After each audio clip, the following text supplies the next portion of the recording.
menageries of terrifying metaphysical monsters, but could be gathered by each of us, applying the worrying and thinking mind to the conundrums of life.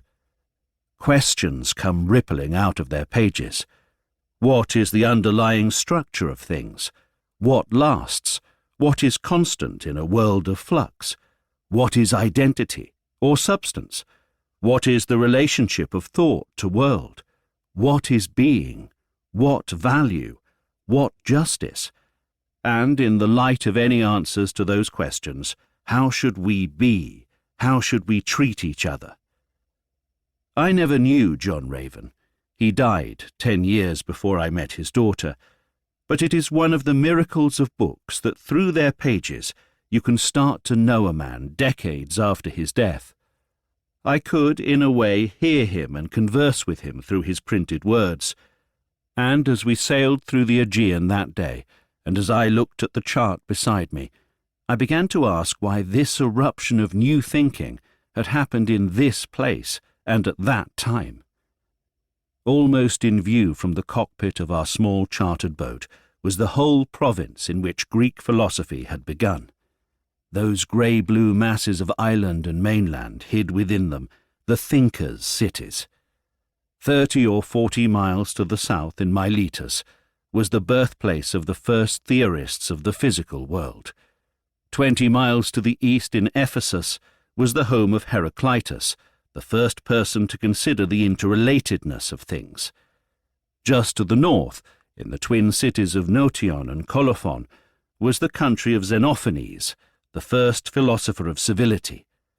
Just over the horizon was Lesbos, the island of Sappho and Alcaeus, the greatest early lyric poets. To the south, in Samos, the birthplace of Pythagoras, the man who first imagined an everlasting soul, and who, when exiled to southern Italy, took this intellectual revolution to a new and Western Greek world where it flowered again in surprising and radical forms. That wonderful day's sailing was the invitation to which this book is an answer. It is an exploration of the sea and city world in which, in the Western tradition, the great and everlasting questions of existence were first explored. What I have written is grounded in a double belief. First, that places give access to minds, however distant and strange, that philosophy has a geography, and that to be in the places these thinkers knew, visit their cities, sail their seas, and find their landscapes, not overwhelmed by the millennia that have passed, is to know something about them that cannot be found otherwise. And second, that despite that locatedness, and despite their age, the frame of mind of these first thinkers remains astonishingly and surprisingly illuminating today. Read them, and you will find your way of seeing the world refreshed and renewed, as if you had bathed one cool morning in a different sea. Metaphysical philosophy, that branch of thought which deals with the first principles of things, the nature of being and knowing, is, as Bertrand Russell wrote in an early essay, the attempt to conceive the world as a whole. Philosophy had not begun, he added, as an act of intellectual exclusion, but had developed from the first by the union and conflict of two very different human impulses, the one urging men towards mysticism, the other urging them towards science.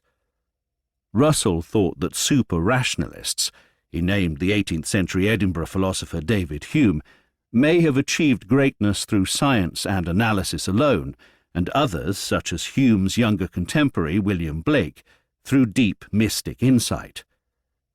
But the greatest men who have been philosophers have felt the need both of science and of mysticism.